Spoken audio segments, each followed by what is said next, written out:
आपने कभी treasure map बनाया है तो उसके लिए हमें चाहिए एक मोटा सा पेपर, और इस पेपर पे हमें कॉफी और चाय पत्ती का थोड़ा मिक्सचर बना के पानी में डाल के इसके ऊपर कलर करना है।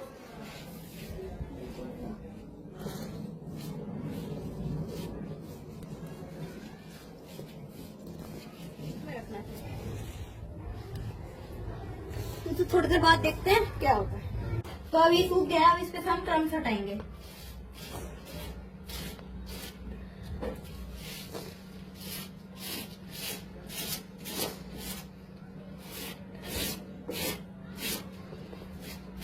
और फिर इसको हम थोड़ा थोड़ा फाड़ लेंगे।